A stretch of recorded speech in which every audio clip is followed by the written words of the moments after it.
Sahana vavatu Sahana bhunaktu Sahaviryam karamavahai Tejasvinavadhitamastu Ma vidvishavahai. Om Shanti Shanti Shanti. May the Lord protect us. May He nourish us. May we acquire the capacity to study and understand the scriptures. May our study be brilliant and may we not cavil at each other. Om, peace, peace, peace unto us all. Dear brothers and sisters, loving Sai Ram to all of you. We welcome everyone to the Sri Sathya Sai Baba Center of Arcadia. And we are now doing the study circle on the Gita Vahini. And we'll start a new chapter today, chapter 13. And the electronic copy, page 57, and the hard copy, it is page 114. So last week, we talked about, because this chapter, even though it is a different chapter, the theme is the same. It's the same continuation of the theme. So this is, as I said, chapter 7 in Bhagavad Gita called Vijnana Yogam. So it is the chapter. Swami is beautifully, that's why if you have the original and then Swami giving a commentary, complete explanation, not brief. So you should always go and then you understand Bhagavad Gita better.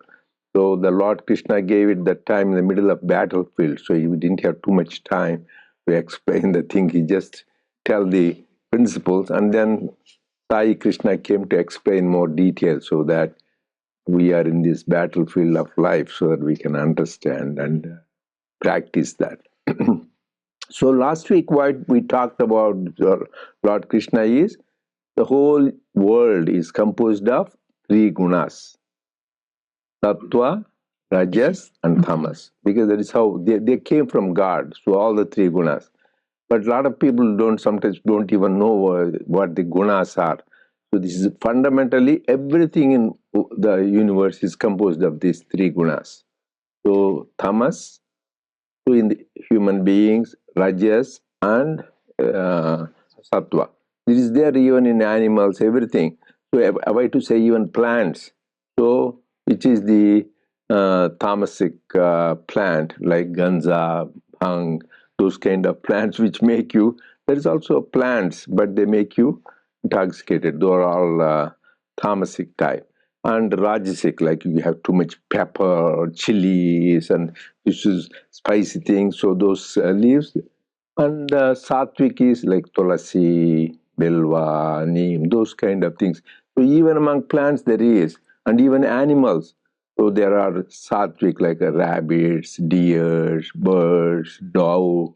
Those are all sattvic kind of thing.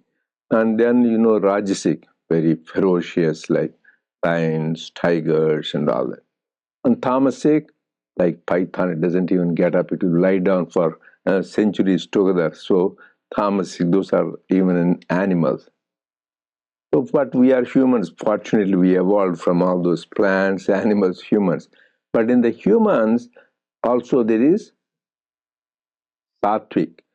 So, how do you know somebody is sattvic, tamasic, or rajasic? By their thoughts, words, and deeds. That's all right. These are our three instruments for everybody.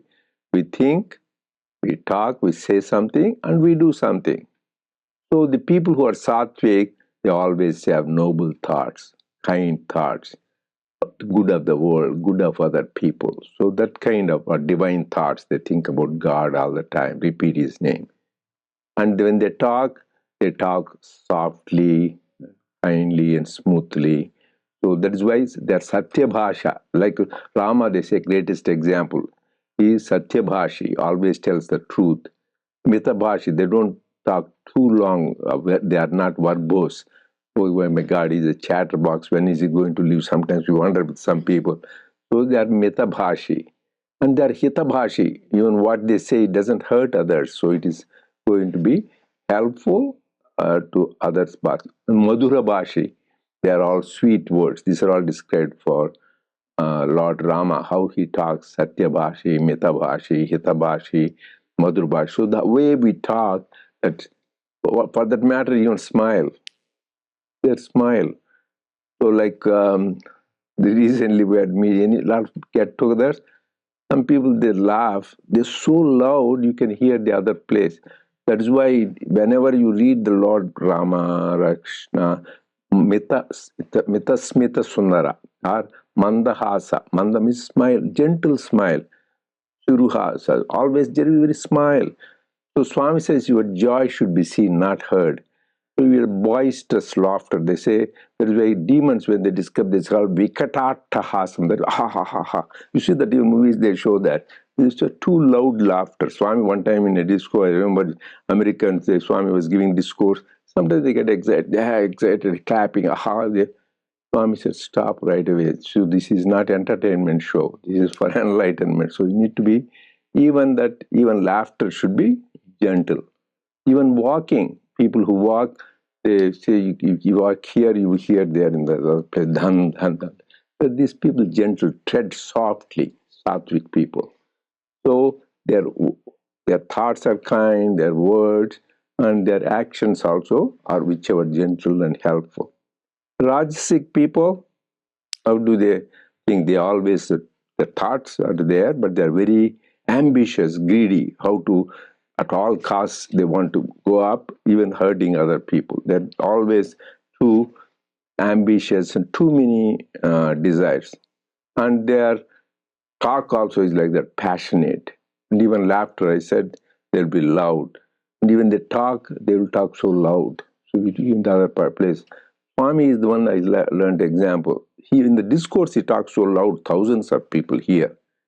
When you talk, I'm talking to the one person, Swami is talking, only that person hears. You are sitting next to him, you can't hear.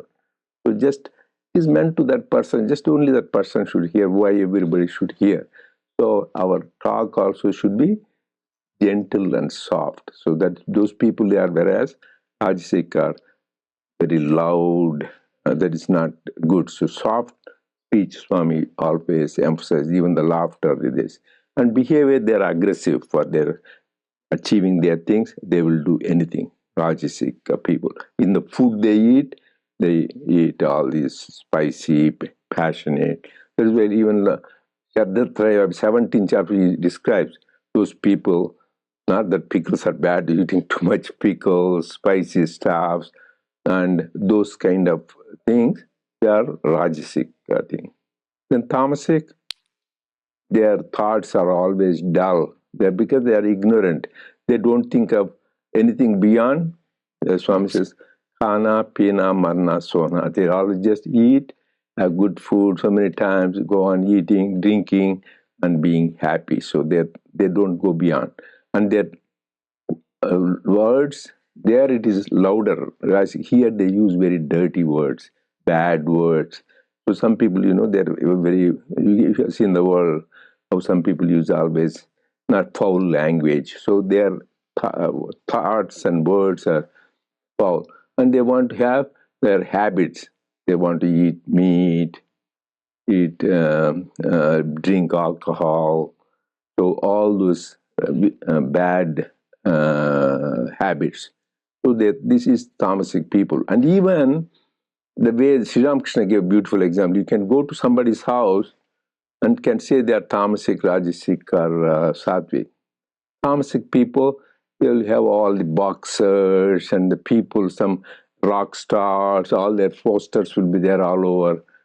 No, they are tamasic. Rajasic people will have all royalty, politician, they went and shook hands with the big stars, big politicians, they will put all those.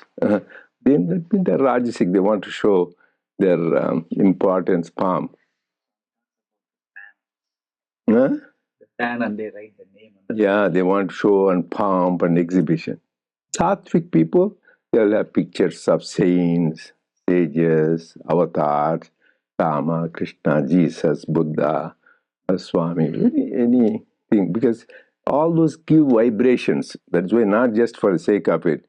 Whatever you are surrounded, it gives the vibration. So we need to be surrounded. And even reading the books, Swami said, these are all Swami says, then Lord Krishna says that. So they read the Tamasic people, filthy books, which is not. Whereas dirty books where people nowadays sell. Rajasic people, they read fiction, novels, something exciting in the movies they see. Whereas Sattvic people read scriptures, good books, good things which elevates their thought. And even you watch movies, okay, but they watch movies about saints and sages, or the scriptures like Ramayana, Bharata, the Bible, like that. So main thing is we should go from tamasic. So that is worst thing. I don't think any of us are tamasic. Otherwise, you would not be here. You would not get degrees and all those and achieve. Rajasic, most of the people. But that is why Swami Vivekananda, when he came, said, it is here, Americans in general are Rajasic, but India is worse. He says, in the name of Vedanta, they are so tamasic. Oh, God does everything, they don't do anything. That is worse. It is better to be Rajasic like here rather than be tamasic where you don't do anything, lazy, God does everything. But the better is Sattvic. That is why he came to integrate both Sattvic and Rajasic. So ultimately, you should become Sattvic. This is the stage. And every one of us are into all the three, right? When you go to work, you're busy working this, that is Rajasic time.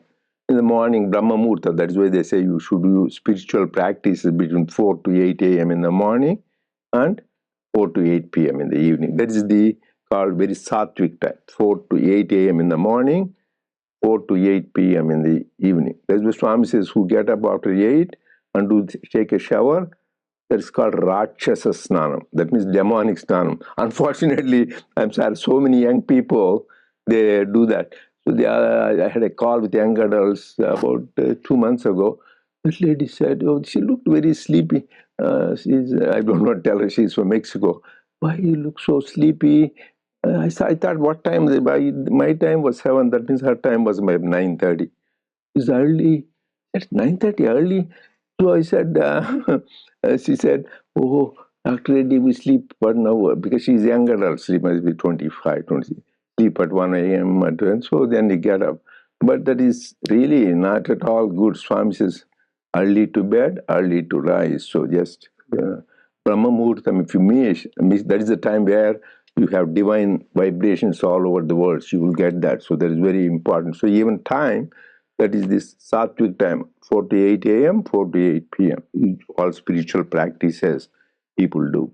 And anyway, 8 a.m. to 4 p.m., we are all busy work. But unfortunately, Rajasic time became longer now. People work, most of the companies, they make you work 8 a.m. to 8 p.m. or even longer. So what can we do? There is a problem with nowadays the work system. And tamasic time is you sleep. That is also needed from 8 p.m. to 4 a.m. So, but 8 hours. So this is how even timing is divided: sattvic time, rajasic time. But God ultimately is kalatitaya, beyond time. So we should go from tamasic to rajasic, rajasic to sattvic. Is that the end? No. It says Traigunya Vishaya Veda Nistraigunyam Bhava Arjuna. Lord Krishna in the beginning itself says, these Vedas also are good scriptures, but they talk about all these three gunas.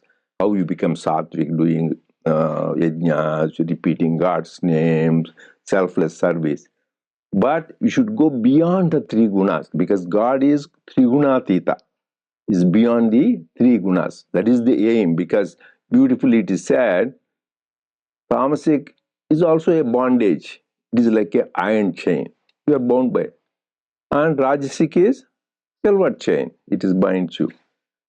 Sattvic is gold chain. If you are bound is bound, but you don't want to be not bound. That is going beyond the three gunas. That is the highest. So these are the background before for what we are going to discuss today is first you should understand we should go from tamasic to rajasic, better to be rather than slothful, inertia, better to be active, productive, contribute to the society. But they are not caught up in the ambitions and the worldly bondage, because sometimes in the name of work, people get caught up in this bondage, and then you caught up in getting more money, greed, they want more, multiply the desires and restlessness. That is a sign of rajasic. They cannot stay still. They have to do something or other, which is good, but for all the active time, your mind gets restless. So you need a tranquil time, always a quiet time. So these Rajasic people are not that. So you need to go there. But ultimately you become Sattvic. But then you go beyond. So that is, you go, if you are more interested, go to chapter 14, where he talk about just on these three. Gunatraya Vibhaga Yoga, it is called. It's chapter where Lord Krishna talks about just these three gunas, what each guna is, and how do you go beyond the three gunas, and how does a man who goes beyond the three gunas, how does he behave? So this is the background last week we talked about. And another three important points is like a mantra. We should all remember three things. Everything is Lord's play. Everything is his play. The whole world is his play. So remember, it's not just, he says, Swami says, not in your thought, word, the whole thing is a drama. So Swami said this, right? Life is a game, play it, or life is a dream, realize it. So everything is God's play. And second thing is, we should have conviction and belief. Everything belongs to God. Nothing belongs to mine. We trust Swami many times said in the bank teller will be changing money, gives probably hundreds of $1,000 go through her hand, giving to people. Nowadays, I don't think people do that. Everything is electronic. So, but say that they're giving, but she knows that it's not her money, right? There is a bank's money she is giving. Similarly, in the life, God has given us this family, these friends, this job, this money. So we should have conviction everything belongs to Him. I'm just a trustee. I'm just happen to take care. Be grateful if He has given you nice family, nice friends, and nice the wealth and education. But remembering everything belongs to thing. Like with Sri Ramakrishna, Naham Naham, Tuhu Tuhu. I'm nothing, only everything is you. And also we should feel that we are like a machine. I'm a yantra, to me yantri. So he says, you are the operator, I am a machine. So just machine, what does it do? Whatever the operator works, it will do that. That is the second important point. And another third important, this is all last week, that's why you should always recollect. One is, everything belongs to God, the whole thing is a play, and everything is the will of the Lord. Because we said nothing moves, even a blade of grass, without God will. So always should, in case we forget, sometimes certain things happen, oh no, this is Lord's will, this is thine will be done. So always there is another important mantra, should remember. So this is what we discussed last week. Now we'll continue chapter 13. Unless anybody has any comments about last week's discussion. Okay, Sairam. The universe itself is a superstructure, the basis being Paramatma, Godhead. This is apparent and the other is the real. People ignore the basis and crave for the based. They don't stop to inquire how the based can exist without a base. This too is an example of faulty vision. When this drishti dosha, error of vision, is set right, Srishtikarta, the creator, can be seen. When the defect in the vision is removed, the author of the universe can be cognized. This subject was raised by Arjuna before Krishna. He asked, what exactly is faulty vision? Please tell me in detail, O Krishna. He also sought to know how the fault originates and develops. Now, Arjuna is not just an ordinary individual. He's not one to nod his head. Whatever is told him. Yeah, there's wrong English there. Somebody put it there. Yeah. Whatever is told to him. He's bold enough to stop Krishna in the middle of a sentence if he feels a doubt raising in his mind. He had the courage and the steadfastness needed. He persisted until he got from Krishna an answer that was verifiable by experience, that was in accordance with the wisdom enshrined in the Shastras. So the Lord too provided the answers immediately with a smile.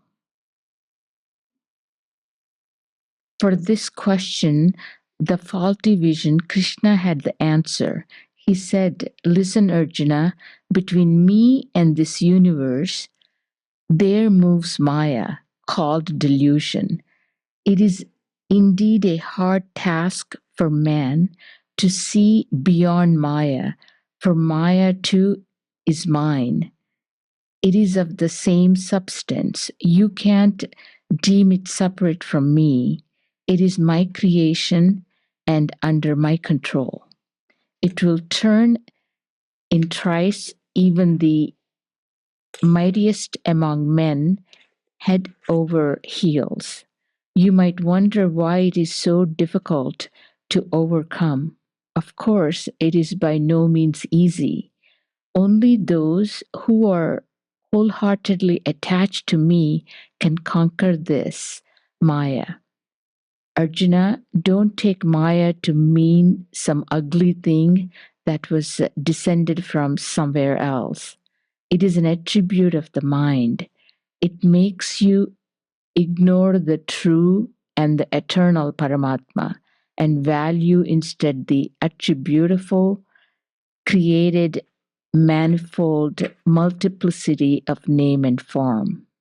It causes the error believing the body as a self instead of embodied, the deha instead of dehi.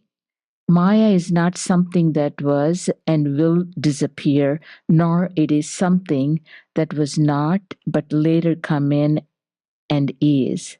It never was or is or will be. I know that still there is a continuation. The next para is continuation. You should read that. Oh, okay. Maya is the name of a non-existent phenomena, but this non-existent thing comes within view. It is like the mirage in the desert, a sheet of water that never was or is. He who knows the truth does not see it. Only those ignorant with the ways of the desert are drawn by it. They run towards it and suffer grief, exhaustion, and despair. Like darkness arising in the room, hiding the room itself. Like moss growing on the water, hiding the water itself. Like the cataract growing in the eye, hiding the vision. Maya too attaches itself to whoever helps it to grow. It overpowers the three gunas and the three gods. That is to say, all who identify themselves with the limited, the named, the formed, the individualized, are affected by it. Jiva Bhranti, identification with Jiva, brings it about. Tattva Bhranti, identification with the Tattvam, that is that this entity removes it. It hides the Tattva. It does not hold a sway away over those who have once known the Tattva. Wow, that's this is an important concept. This concept of Mayavada in scriptures, in Adi Shankara propounded that quite a bit on that. So you summarize and then I will add. Okay.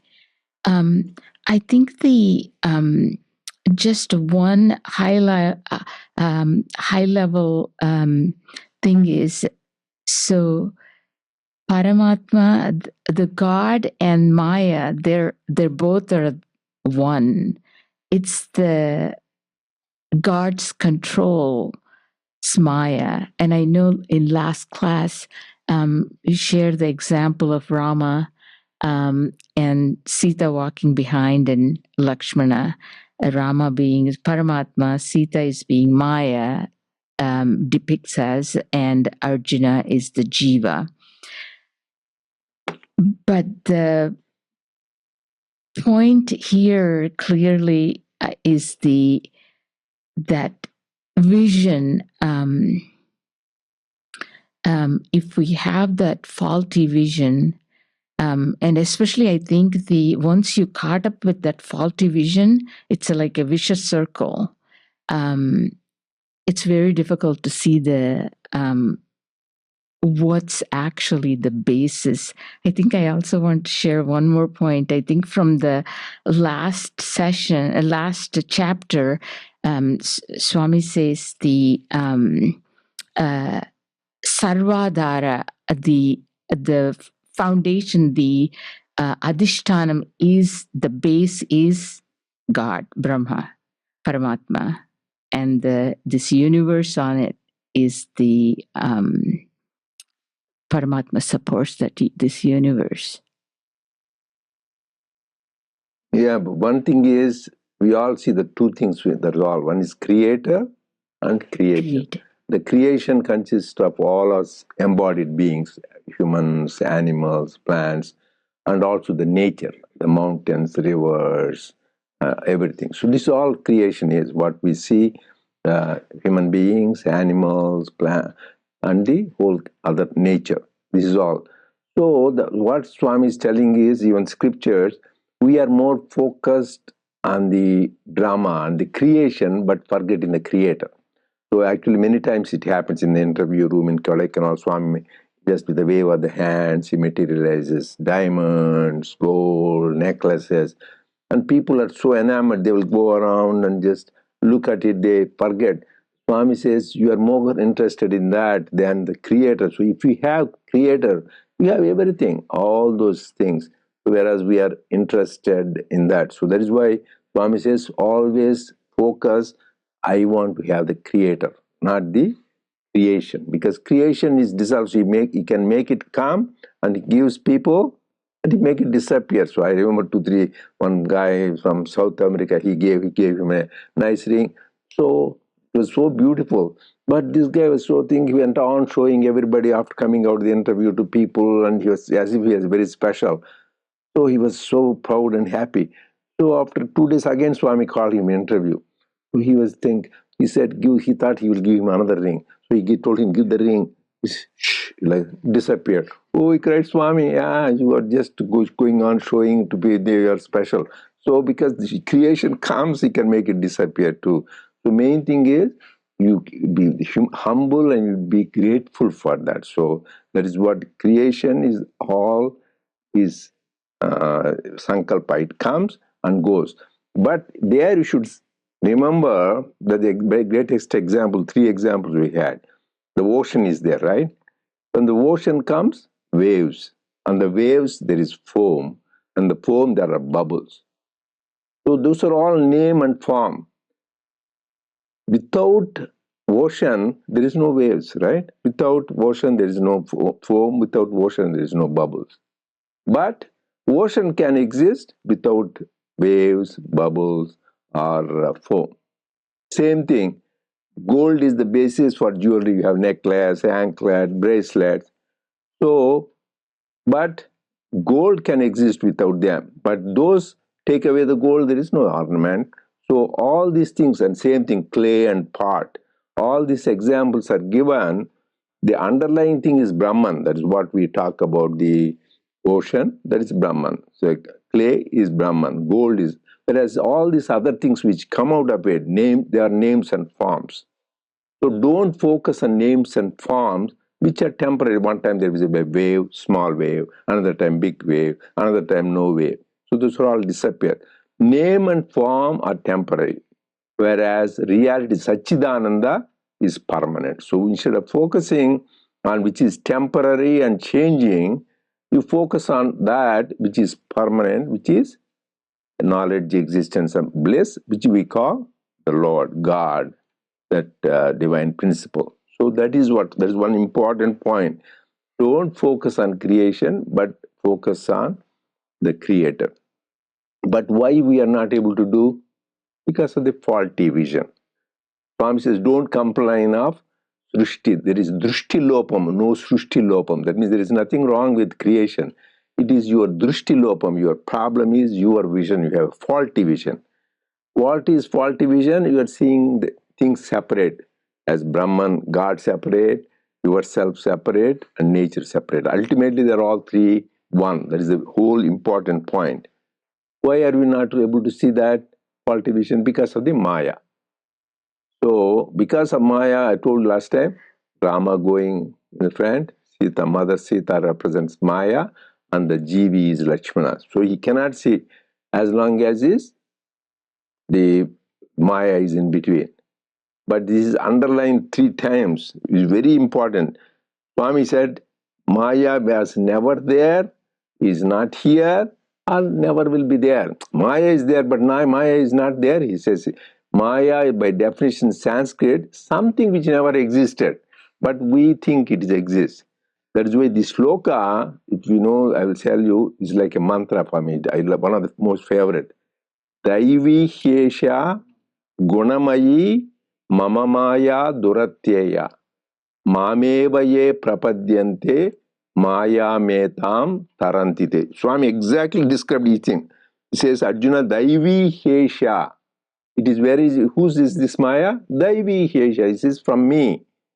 What is this Maya composed of? Gunamayi, of the 3 gunas. And what is it? Duratyaya. It is difficult to cross. You cannot cross because it came from me, and it is mine, and it is composed of this. Then how do you do? Daivihesha Gunamayi Mamamaya Duratya. You cannot cross. He himself is telling very difficult to cross. Then what is the solution? Mamevaye prapadyante Maya metam tarantite. If you surrender to me, if you say, Lord, I am nothing, you are the everything, then automatically you will cross the Maya. So those are all the exact words Swami said. Where is the Maya come from? God. What is it composed of? 3 gunas. Is it very difficult? Because it is mine, you cannot cross, you cannot fight with it. He says, hey, just get out. Like last time I said, you can't say, Mother Sita, get out of the way, because she is the concept of Rama. You can't say, should pray, Mother, just please get out, or you should say, pray to Rama, please let her not come in my vision. So, by complete surrender, Mameve prapadyante, Mamevaye, and means only to me surrender. You can't surrender to, you said, God and mammon, so you cannot surrender to something, but only God. It doesn't matter whatever obstacles say. Then you will cross this Maya. That is what is this Maya? People say, where does it exist? He said, mirage is there. Does it exist? Looks like mirage. So it never existed, that water there. It is not here, it will never be there. It is just your faulty vision. That is the whole thing. Same thing, you see a snake in a rope in the darkness, and then where is the snake? When did it come, and when did it disappear? The minute you put the light, what all you see is a rope. So there was never a snake before, never is snake now, and never will be there.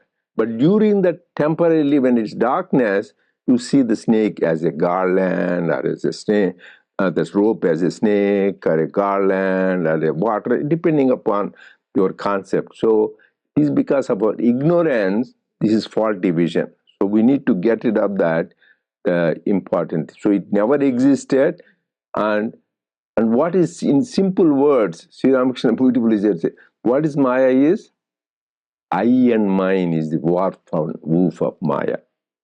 I am this, and this is belongs, this family belongs to me, this bank balance belongs to me, this job, this name, this fame. As long as you feel this, then you are still in Maya. So everything belongs to God. This is Lord's yours, you, everything. So till we get rid of this I and mine feeling, and the instruments for that, there are two instruments, Sri Ramakrishna said. What are those? Kamini Kanchana. You used to always, if you read the Gospel of Sri Ramakrishna, every other page it is there, Kamini Kanchana. They literally translated woman and gold, but that is not good for, say, woman and gold are obstacles. It is lust and greed. So just to have the lustful desire, so many great people fell because of that. And gold means greed, in the name of amassing wealth, or to have. You can read the scriptures. Even demigods fell prey to those temptations. So always be alert. So this is two things. Maya in the practical way, it is I and mine. And then whenever you have people who have too much, think of money all the time, Guni, how to make it more, how multiply.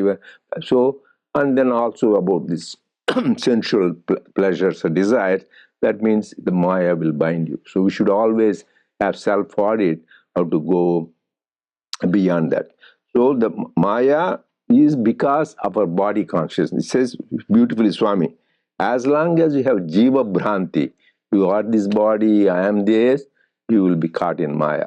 That is why you should have Tattva Bhranti. That means know in the knowledge of God, always thinking this is all illusory, everything is only divine. The more you think about Him, more you repeat His name, more you remember His stories, His leelas, do His work, automatically this Maya will run away. So that is the solution to get rid of that. So just be absorbed in that Tattva Bhranti, being involved in the knowledge and the work of God. So that is the main thing. Anybody has any comments? Yeah, go ahead. Just say, this is why you should be. It is not a lecture. This is a discussion. You should be there. I'm telling, but I will welcome any comments and suggestions. Yeah. Sairam. So actually, here I know Arjuna is asking, how did this faulty vision originates and how did that develops? Actually, Maya is part of God, His attribute. So there is no beginning or end. Yes, it's anadi. Yeah, anadi. It is no beginning, no end. Like for example, 3 examples people say. Cataract. Where does it come from? It comes within your own eye. Your own eye creates cataract. After age, lens becomes hard and clouds your vision. You remove that. When there is water, there is a moss which covers the water. Where did the moss come from? From the water, it covers the moss. You cannot see that. When there is fire, the ash comes. There is fire. I mean, the ash is covering. You can see the fire. Where did it come from? The fire. When the sun is there, clouds are there. When the clouds are there, you can't see the sun. Where did the clouds come from? Because of the sun, because the water evaporates sun. So it is a part of that. So the cataract coming from the eyes, the clouds coming in this covering the sun, or the ash covering the fire, or the moss covering the water. These are all come within. So you remove. So that is why Swami says, just remember that fact. Remembering it, then you don't get deluded by Maya. The whole thing is, so that is what another famous Sri Ramakrishna prayer, Mother, don't delude me by your world bewitching Maya. Because this is not easy, this Maya, big. That's why there is in Chendi, Durga Saptasati, this thing, Jnani-namapi chetamsi, Devi Bhagavati sa balhada Krishna Maya Mahamaya prayachati. Even jnanis, people who think, they get caught up in this Mahamaya because mother's Maya is so building. So unless you are careful, you can be deluded, you can be caught up in these things. So always be vigilant. That is why I say ABC, always be careful. Because in spirituality, there is called Churashadhara, always walking like a razor's edge. So you should be vigilant. It came within from God, and by praying, He can take it away. So Either you have to fight. If you're jnani like Ramana Maharshi and Nisargadatta, you can identify I'm not this body, then it's gone. The minute you think that, there is no more Maya. But for us with body consciousness, the best is this attitude that I'm a devotee and pray, then the Lord will take it away from you. That's why last time also said, when you have that kind of attitude, is I will take away that thing. I will give you buddhi. Tesham satatayuktanam bhajatam pritipurvakam dadami buddhi yogam. If you have that kind of attitude with intense love for God, because you love Him so much, this poor child is suffering, this Maya is bothering him, let me take it away. He will take it away. So, but you should have that pure, unconditional, intense love for God. Then He will do. So, these are the two paths. Either the path of jnana, intense inquiry, I am, who am I am not this, and then get rid of it. This direct path. Another is path of bhakti. Lord, I am your child, I am your son, please help me, I cannot go, and then He will take it away. If you have that, that is the comes. There is one story in Mahabharata, I think many people may know it. It's a explanation about Maya only, but in a different way. This Pandavas are in the forest, they are going, and it so happens that it's so dark, of course, and then they pray to Krishna, and Krishna also joins them. So they were saying what to do, but they are so tired. Krishna says, hey, it's a dense forest, why don't you all sleep? Better than morning it will be. Then somebody has to wake up and, guard. Then say, we have, for 6 hours, 2 hours, let Arjuna wake up and take care of. And then they let him guard. And then after that 2 hours, first Bhima, and then second 2 hours Arjuna will do, and the last 2 hours I will do. Sri Krishna says that, and everybody agrees to it, because these three people, of course, they can face any demon or anybody. Then they all go to sleep. Of course, Sri Krishna wants to teach them. Then he makes a big Maya, that demon, to come. The thing about this demon is that how much ever that other person thinks that he's big, then he'll grow big more. So he comes in a normal way, and then he is disturbing, making more sound. Then Arjuna gets mad. Hey, why are you making sound? The moment he says it's little bigger, he grows. Then, who are you? And then you're asking me, who am I? I am so and so Arjuna. That demon grows big and big and big. And then we are thinking like that, and then they are fighting and fighting. He gets so tired in the 2 hours. But his 2 hours is over. Then the demon just hides. Then after that Bhima comes, and then he is waiting. Same thing happens. Then he says, who am I? Who am I? Who are you? And then the demon grows, and then he fights so tired. So these two people were so tired, they were sleeping. Then they says, okay, last 2 hours is Sri Krishna, let's see what happens. Anyway, they are tired, they're sleeping, and then Krishna gets up, and this demon comes. And then that demon asks, hey, you don't want to know about me? Okay, it's like me, what is that? Simple. Then that demon asks, who are you? People call me Krishna, Then the demon was so big, it was becoming so small and small, because Sri Krishna was not ignoring, and he was just simply. Then the demon became so small, he took the demon and then put it in his thing and then tied it. And then he was guarding like that. And then morning they got up and they wanted to know what happened, both Bhima and Arjuna, because they are the one who knows. Hey, Krishna, what happened? What happened? Oh, that demon, that's nothing. And then he take this and then leaves him and then runs away. Then how did you do that? It's basically this. It's an explanation about this Maya, this thing. How much ever we think I am, this Maya grows again big and big and big. It will never stop. So the only way to get away is that how you can make yourself non-existent. Because the bigger the stambam, the bigger bigger the shadow. So there's no way to eliminate the shadow. But it became small. There's no shadow at all. The only way is to eliminate this I and then just surrender to him. That that is the only way. There is no other way. Actually, the best comparison they say is Maya is like a net. In the net, we are all caught up. So we are all big net. We are all in the net. So how do you come out of the net? There are only two ways. You break away the net. So that is what they gave the example of Swami Vivekananda, who just identified as the Atman. I am everything. So then you automatically Maya goes away. Or I am so humble, become small and small, I am nothing. Then you come out through the holes of the Maya net. That is another great soul called Nag Mahashaya. Another day I will tell. He was a doctor, he was a devotee or disciple of Sri Ramakrishna.